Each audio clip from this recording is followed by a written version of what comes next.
This channel does not promote any violent, harmful, or illegal activities. All content provided by this channel is meant for an educational purpose only. Top quality और consistent performance के लिए सिर्फ silver pump नाम याद रखना।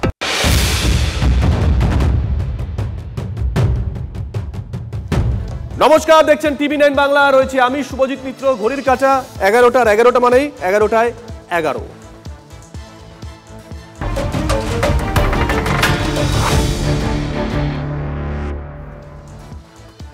আর শুরুতে যে বড় খবরের দিকে নজর রাখবো। পাটুলি থানা এলাকায় রবীন্দ্রপল্লীতে যুবকের রহস্য মৃত্যু। পাটুলি থানা এলাকায় রবীন্দ্রপল্লীতে যুবকের রহস্য মৃত্যু। টোটন আইচ নামে যুবকের মৃত্যু ঘিরে রহস্য। বাড়ির কাছেই রাস্তার পাশে অচৈতন্য দেহ উদ্ধার হয়। ডিটেল নেব। সুপ্রিয়া আমাদের সঙ্গে রয়েছেন, আমাদের সহকর্মী। সুপ্রিয়, কি জানা যাচ্ছে? শুভজিৎ, আমি একেবারে পাটুলি থানা এলাকার রবীন্দ্রপল্লীতে রয়েছি। আমার পাশেই এই যে গ্রাউন্ড ফ্লোর দেখতে পাচ্ছ, এখানেই কিন্তু টোটন আইচের বাড়ি। এখানেই সে সপরিবারে থাকে এবং গতকাল সকালে বাড়ি থেকে কিছুটা দূরে একেবারে রাস্তার পাশে ফুটপাতে অচৈতন্য অবস্থায় টোটনকে তার পরিবারের সদস্যরা পড়ে থাকতে দেখে এবং তারপর তাকে উদ্ধার করে হাসপাতালে নিয়ে যাওয়া হলে চিকিৎসকেরা তাকে মৃত বলে ঘোষণা করে। এবং সেক্ষেত্রে পরিবার তরফ থেকে আরও যে অভিযোগ করা হচ্ছে যে গত পরশু অর্থাৎ পয়লা বৈশাখের দিন সন্ধ্যাতে বাড়ি থেকে বন্ধুদের সঙ্গে পিকনিক করতে যাচ্ছে বলে বেরিয়েছিল টোটন এবং রাতভর সে বাড়িতে ফেরেনি এবং তারপরেই গতকাল সকালে টোটনের দেহ উদ্ধার হয় বা তাকে উদ্ধার করে হাসপাতালে নিয়ে গেলে চিকিৎসকরা মৃত ঘোষণা করে। এবং সেখান থেকে কিন্তু পরিবার যেটা অভিযোগ করছেন যে তার মৃত্যু স্বাভাবিক নয়, তাকে খুন করা হয়ে থাকতে পারে। এবং ইতিমধ্যেই যাদবপুর থানাতে লিখিতভাবে অভিযোগ করা হয়েছে, কারণ টোটনের সঙ্গে আরও যে বন্ধুরা ছিল তারা কিন্তু যেটা জানাচ্ছেন, এখনও পর্যন্ত যেটা পরিবার দাবি করছে যে বাঘাযতীন এলাকাতে গত পরশু রাতে তারা গিয়েছিল এবং সেখানেই অপর একটি গ্রুপের সঙ্গে তাদের অশান্তি হয় এবং তার পরবর্তীতে কিভাবে টোটন বাড়ির কাছে যে জায়গা থেকে তাকে উদ্ধার করা হয়েছিল সেখানে এলো, কে বা কারা তাকে নিয়ে এলো, কীভাবেই বা তার মৃত্যু হলো, এই সমস্ত বিষয় নিয়ে কিন্তু ধোঁয়াশা রয়েছে। টোটনের এক আত্মীয় আমাদের সঙ্গে রয়েছেন। আপনাদের ঠিক কী অভিযোগ, মানে কিভাবে মৃত্যু হলো, কিছু কি আপনারা আন্দাজ করতে পারছেন? দেখুন, রাত্রে কি হয়েছে আমরা তো কিছু জানি না। সকালবেলা যখন আমরা 9টার সময় এসছি, তখন বন্ধুবান্ধব যারা ওদের সঙ্গে ছিল তাদেরকে বারবার করে আমরা জিজ্ঞাসা করলাম যে কিছু কি হয়েছে, কেউ কিচ্ছু বলেনি।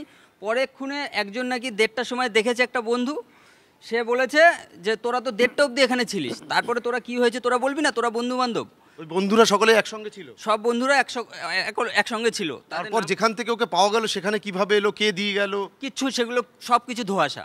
সন্দেহ বাড়ি থেকে কি বলে বেরিয়েছিল? বাড়ি থেকে তো সেটা তো আমি তো আত্মীয়, আমি তো কাউকে কি সন্দেহ করছেন আপনারা? মেন হচ্ছে আমরা তো দেখুন, মৃত্যুটা অস্বাভাবিক, যে মৃত্যুটা যে স্বাভাবিক মৃত্যু হয়েছে এটা না। মৃত্যু আপনাদের কি মনে হচ্ছে যে খুন করা হয়ে থাকতে পারে? অবশ্যই কি যে খুন করা হতে পারে। কেন মনে হচ্ছে? যেহেতু বন্ধু বান্ধবদের সঙ্গে গিয়ে ঝামেলা হয়েছে, সেখানে হয়তো কিছু হয়েছে। এবার সেটা তো আমরা জানি না, সেটা তো পুলিশ তদন্ত। ঝামেলা কোথায় হয়েছে কি জানতে পারছেন? সেটা শুনতে পাচ্ছি যে বাঘাযতীনের বাজারের ওখানে ঝামেলা হয়েছে। কি বৃত্তান্ত সেটা আমরা কিছু বলতে পারছি না। আর দেখো, এই গোটা ঘটনাকে ঘিরে শুভজিৎ বেশ কিছু ধোঁয়াশা রয়েছে এবং সেই কারণেই থানায় আমাদের ঠিক মতন কেস পর্যন্ত নিচ্ছে না। কোন থানা? এই বাঘাযতীন থানার এখানে। হ্যাঁ, কেন, কি বলছে পুলিশ? কি বলছে পুলিশ? বলছে যতক্ষণ ইসে রিপোর্ট না আসবে, পোস্টমর্টম রিপোর্ট যতক্ষণ না আসবে ততক্ষণ আমরা কিছু করতে পারবো না। তা আপনাদের অভিযোগ এখনো নেয়নি? অভিযোগ তো আমরা একটা অভিযোগ, এই লিখিত এটা অভিযোগ এফআইআর নেয়নি বলে আমরা লিখিত জমা দিতে গেছিলাম। এটা হয়তো নিয়েছে, এটার রিপোর্টটা আমরা পাইনি এখনো। মানে আপনাদের কোনো নজর থাকবে সুপ্রিয়, নজর থাকবে।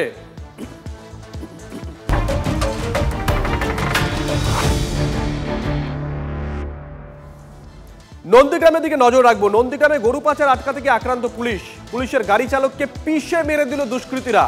গুরুতর জখম 2 জন পুলিশকর্মী। রেয়াপাড়া ফাঁড়ি এলাকায় গরু চুরির অভিযোগ। পাচার রুখতে গেলে পুলিশের গাড়িতে দুষ্কৃতীদের ডাম্পার ধাক্কা মারে। হাসপাতালে নিয়ে গেলে মৃত্যু হয় গাড়ি চালক সহদেব প্রধানের। চিকিৎসাধীন 2 জন পুলিশকর্মী। এলাকায় আগেও গরু চুরির ঘটনা ঘটেছে। পুলিশ প্রশাসনকে অভিযোগ জানালেও কোনো ব্যবস্থা নেওয়া হয়নি, এমনটাই অভিযোগ। গাড়ি চালকের মৃত্যুর খবর পেয়ে রেয়াপাড়া হাসপাতালে বিক্ষোভ দেখান স্থানীয় বাসিন্দা ও বিজেপি নেতাকর্মীরা। রাজ্য সরকারি হাসপাতালে নয়, কমেন্ট হসপিটালে ময়না তদন্তের দাবি। আমরা আপনাদেরকে সিসিটিভি ফুটেজ দেখাচ্ছি, দেখুন ঘটনার মুহূর্তের ছবি মার্ক করে আমরা দেখাচ্ছি।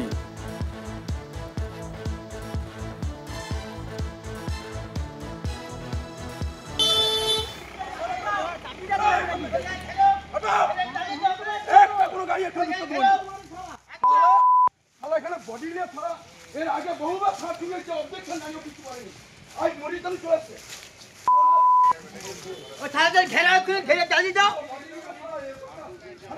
জ্বালিয়ে দাও ছুরি ধরে। শোনা বলতে ওই ষাঁড় চুরি করতে এসেছিল নাকি একটা লরি, ওই লরি ওদেরকে মোটামুটি ঘেরতে গিয়ে ওই লরি গাড়িতে মারে ধাক্কা মেরে ওই ছেলেটাকে। দুজন পুলিশ অফিসারও ইনজোর্ড হয়েছে, তারা সুপার স্পেশালিটি হসপিটালে গেছে, তারাও ইনজোর্ড হয়েছে। তারপরে একদম অন্ধকার ছিল, ভোর 4টের সময় ঘটনা। এখন সে সময় তো লোকালিটিও তো খুব কম ছিল রাস্তায়, কাউকে পায়নি। আর ওরা ঘটনা ঘটিয়ে দিয়ে লরিটা বেরিয়ে গেছে, ওদের ওই গাড়িকে লক্ষ্য করে লোকেশানে মোটামুটি এখান থেকে অফিসাররা বেরিয়ে গেছে। দাবি বলতে এখন বর্তমান বলেছি তার পরিবারে তার মা আর একজন ভাই থাকে, তাদের একটা সুব্যবস্থা এবং ওই ছেলেটাকে ওখান থেকে নিয়ে যাওয়া নিয়ে আসা, তার শনাক্ত করার সমস্ত দায়িত্ব এটা আবেদন করছি। এর আগেও বহুবার হয়েছে, সেটা নিয়ে আমরা ফাঁড়ি থেকে শুরু করে থানা থেকে বিডিও সাহেব প্রত্যেকের কাছে আমরা অভিযোগ করেছি, তার কোনো সুরাহা হয়নি। ঠিক আজকের ভোরে এরকমভাবে আবার গাড়িতে করে ষাঁড় তুলতে এসেছিল, তাতে বাধা দান করা হয় এলাকার কিছু লোক এবং ওখানকার যারা পুলিশ রাতের বেলা গার্ড দেয় তারা ছিল। কিন্তু সেখানে কি হয়, পুলিশদেরকে ঠেলে সরিয়ে দেওয়া হয় এবং ওই গাড়ির যিনি ড্রাইভার ছিল পুলিশের গাড়ির, তিনি যখন গাড়িটাকে ধরার জন্য আগের ধারে ঘিরে রাখার চেষ্টা করে, তখন তাকে দরজা খুলে নিয়ে এসে ভজালি দিয়ে তাকে কুপিয়ে খুন করা হয়েছে। আর সেই খুনের বডি এখন এখানে পড়ে আছে। পুলিশ বলছে এটা হচ্ছে গাড়ি অ্যাক্সিডেন্ট করে চাপিয়ে দিয়েছে। ধামা চাপা দেওয়ার জন্য রাতারাতি যেখানে 11টার সময় পোস্ট ম্যাডামের গাড়ি আসে, স্বাভাবিক মানুষ মরলে তারা আজকে 8টা 9টার মধ্যে গাড়ি নিয়ে আসছে ওই মরদেহ নিয়ে যাবে বলে পোস্ট ম্যাডামে। আমরা বলছি এই পোস্ট ম্যাডাম হবে কমান্ডো হসপিটালে, কোনো তমলুকের জেলা হসপিটালে। এই রাজ্য সরকারের এই চটিচাটা রাজ্য সরকার চুরি করা রাজ্য সরকারের আন্ডারে আমরা কোনোভাবে পোস্ট ম্যাডাম করতে দেব না। আমরা কথা বলেছিলাম অবসরপ্রাপ্ত পুলিশ কর্তা অরিন্দম আচার্যর সঙ্গে, কি বলেছেন শুনুন। রাজ্য প্রশাসন একটা অ্যানাউন্সমেন্ট করেছিল যে আমাদের কিন্তু জিরো টলারেন্স নীতি আমরা নিয়েছি। জিরো টলারেন্স আপনারা সবাই জানেন যে severe punishment to the criminals who breaks the laws and committed crimes, এটা হচ্ছে কি জিরো টলারেন্স, যেটা আজকে উত্তরপ্রদেশে দেখাচ্ছে।